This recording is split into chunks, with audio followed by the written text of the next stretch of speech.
두고 봐. 네, 두고 봐. 네, 무슨 얘긴지 보겠습니다. 이재명 누적 득표율 89% 연임 쐐기. 네. 최고위원은 이겨냥 발언 정봉주 변수다. 지금 민주당 지금 전당대회가 열리고 있어요. 지금 순회 이 경선이 계속 이뤄지고 있는데 지역별로 돌면서 하고 있는 지금 현재까지의 누적 득표율로 봤을 때 당 대표는 3명이 남았지만 역시나 어대명이다. 네, 89%로 이재명 후보가 연임이 될 것 같다. 연임 쐐기를 박았다라는 겁니다. 다만 어대명은 뭐 이미 나와 있는 건데 최고위원은 변수가 상당히 좀 있어 보인다라는 거죠. 이 겨냥 발언 정봉주 변수다. 이재명 후보를 겨냥한 발언이 대체 뭔지 직접 들어보시죠. 있어요. 네. 지금 저 이재명 대표의 최고위원 선거 개입에 대해서 상당히 열받아 있고 아니 내가 없는 말 한 것도 아니다. 첫 번째. 예. 두 번째로 5명 안에만 들어가면 되잖아. 오. 세 번째로 이게 아주 의미심장한데 최고위원의 만장일치제야. 네. 두고 봐. 내가 역시- 들어가면 어떻게 하는지. 예. 네, 셉니다. 세요. 권동욱 의원님. 들어가면 정봉주 후보는 내가 최고위원 들어가면 어떻게 한다는 겁니까 그러면? 지금 정봉주 의원 같은 경우는 사실 초반에는 최고위원 선거에서 좀 상당히 우세를 앞서 점해서 나가고 일이었었죠. 있었죠. 근데 이제 중간에 이재명 대표가 이제 김민석 후보에게 좀 힘 실어주는 듯한 모양새를 취했고 그 이후부터 이제 조금 밀려나는 1차적인 그런 부분이 있었고 이번에 이제 박원식 전 정의당 의원의 폭로로 인해 가지고 이제 네.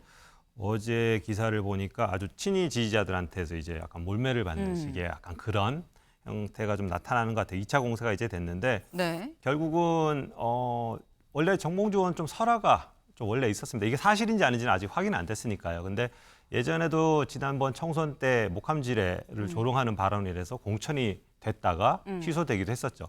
그러니까 이번에 또 뭐 왜 이렇게까지 친이계 쪽에서 이 정봉주 의원을 견제를 하느냐 이 부분에 대해서도 이 두 가지가 있는데 하나는 팬덤이 원래 강한 초반에 선두권을 치고 나가는 그 팬덤 그 부분에 대한 것과 또 하나는 이 설화, 이 리스크에 대한 게 있었는데 정봉주 의원의 그전에 했던 행태를 보면은 사실은 저 발언이 만약에 사실이라고 하면 네. 충분히 가능한 무엇이요? 예. 무엇이 가능한? 어떻게 들어가면 보면은- 무엇을 하겠다는 것이냐? 그러니까 이재명 대표를 흔들 수 있는 내 네. 힘이 있다라는 어떻게 보면은 흔들 것이다. 예. 그 어떤 새 과시가 가능한데 지금 내가 꾹 누르고 있다. 이런 표현 정도로 보입니다. 네. 내가 최고위원 들어가기만 해봐. 내가 들어가면 이재명 대표 하고 싶은 거 내가 다 켜켜이 탁탁 막아버릴 거야. 막 이런 취지의 약간 내가 걸림돌 역할을 할 거야. 라는 취지의 얘기 아니겠느냐. 그 말씀이에요. 근데 지금 말씀처럼 이 발언이 진짜인지 아닌지 진위 여부는 아직 모르는 겁니다. 말들이 많아요. 김준욱 대변인님. 진짜 이런 말을 했다고 보십니까? 안 했다고 보십니까? 그래서 제가 그 정봉주 후보와 네. 박원석 전 의원의 관계를 잘 몰라서 저런 통화 내용이 있었는지 만나서 저런 얘기를 했는지에 네. 대한 자신이 없어요. 그러나 지금 박원석 전 의원이 방송에 나와서 저 정도 얘기를 할 정도면 완전히 근거 없는 얘기를 하지는 않았을 거다라고 믿고요. 그 과정 속에서 논평을 해본다면 정봉주 의원은 지금 이재명 대표와의 관계가 나쁜 건 아니에요. 네. 그러나 정봉주 의원 입장에서 이번에 그 김민석 의원을 이재명 대표가 간접적으로 지원을 확실히 한 거다라고 느꼈다고 하고 거기에서 기분이 나빴다라고 지금 박원석 의원이 전언을 한 건데 설령 그랬다고 하더라도 네. 뭐 5명 안에만 들어가면 된다라고 하는 정도의 그런 포용력이 있는 분인데 뭐 그렇다고 해서 이재명 대표가 하는 일에 대해서 사사건건 반대하고 뭔가 가로막겠다 이런 취지로 얘기한 건 아닐 것 같다. 다만 지금 이번 전대 과정에서 네. 모두 다 한 뜻으로 나온 후보들인데 그 후보들의 중에서 특정 개인에 대한 그런 지지 이런 걸 간접적으로 표현했다면 그건 문제가 있다라는 어떤 불만은 가질 수도 있겠다. 그런 수준 정도가 아닐까. 근데 오늘 이제 어쨌든 정봉주 후보가 입장 표명을 한다고 하니까요. 네. 그 입장 표명에서 어떤 얘기가 나올지는 지켜봐야 될 것 같고요. 저는 뭐 그 이재명 대표 입장에서 보면 이 정봉주 후보의 발언에 대해서 뭐 일희일비하거나 이 발언을 크게 염두에 두지 않고 오히려 정봉주 후보를 끌어안는 듯한 모양을 취해주는 게 이재명 대표 입장에서는 좀 더 효과적이지 않을까라는 생각이 듭니다.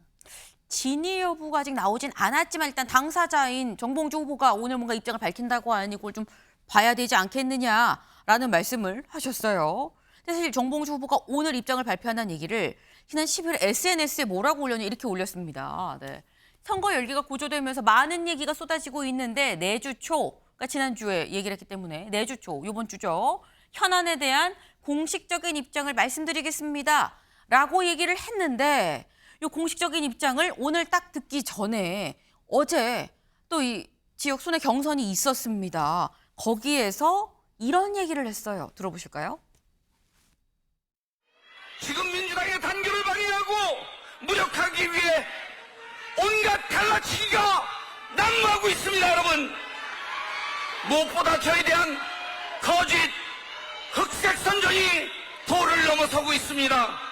동지들의 모함이 아파도 너무 아픕니다, 여러분. 민주당과 함께했던 그 처절한 역사를, 그 정치 역사를 봐주시기 바라겠습니다. 보수언론이 우리를 분열시키기 위해 만든 프레임을 깨주십시오. 저 정봉주에 대해서는 오직 저의 삶과 역사와 실천, 행동으로만 판단해 주시기 바라겠습니다. 네, 바로 어제 정봉주 후보 이렇게 얘기를 합니다. 나에 대한 거짓과 흑색 선전이 너무 난무한다.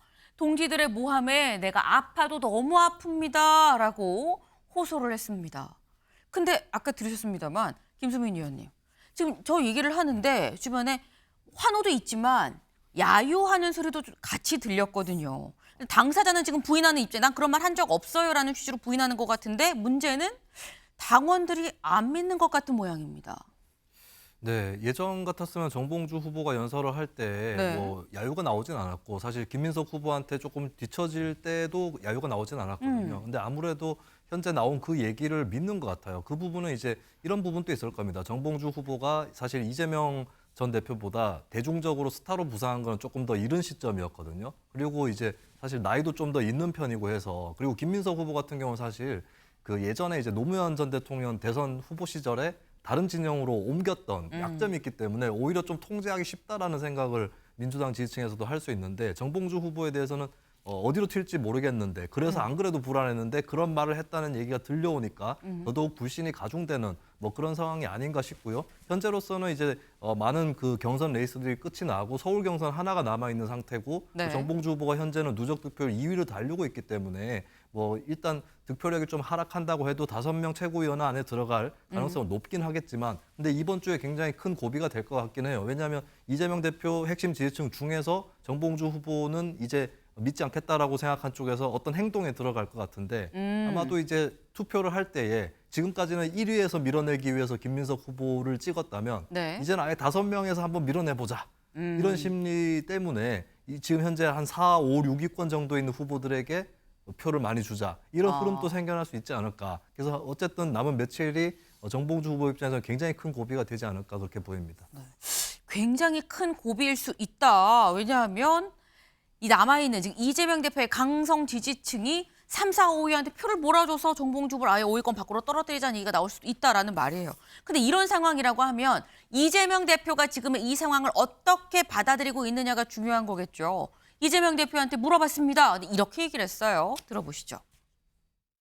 사물을 보는 시각은 다양하니까 입장은 또 다양할 수 있는 것이고 뭐 그런가 보다 하고 있습니다. 사람 입장은 다양하니까 그런가 보다 하고 있어요. 라고 얘기를 했어요. 윤주진 의원님. 예. 그런가 보다 하고 있습니다. 이거 어떻게 해석해야 되는 겁니까? 그런가 보다 하지 못할 것 같은데요. 네. 아마 이 정봉주 후보가 이런 말을 한 것이 저는 아까 말씀하신 대로 전혀 근거 없는 발언을 이렇게 전달하진 않았을 것 같아요. 박원석 전 의원이 그렇게까지 할 이유가 없거든요. 무슨 뭐 정봉주 후보를 떨어뜨려야 되는 상황이 있는 것도 아니고 또 그렇다고 해서 이재명 대표를 도와야 되는, 뭐 친명계를 도와야 되는 정치적 상황에 있는 분도 아니기 때문에 정말 있는 그대로의 그 정황을 저는 좀 전달했을 가능성이 높고 이것이 맞다면은 사실은 이재명 대표 입장에서는 상당히 리스크로 볼 수가 있어요. 왜냐하면 정봉주 후보 자체가 제가 봤을 때는 이재명 대표의 어떤 1극 체제에서 그 팬덤 때문에 눈치를 보고 움츠러들거나 그렇게 할 캐릭터가 아니에요.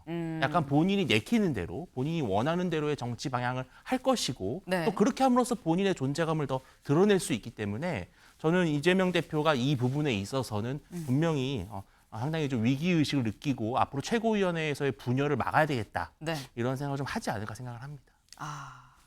향후 이 구성될 최고위에서 정봉주 후보가 들어갈 수 있을지 없을지가 오늘부터 이 다음 이제 서울 이 투표가 있기까지 그 기간이 상당히 좀 변수가 좀 많을 수 있다라는 말씀이에요. 오늘 정봉주 후보가 뭐라고 얘기를 하는지를 좀 자세히 좀 들어봐야겠네요.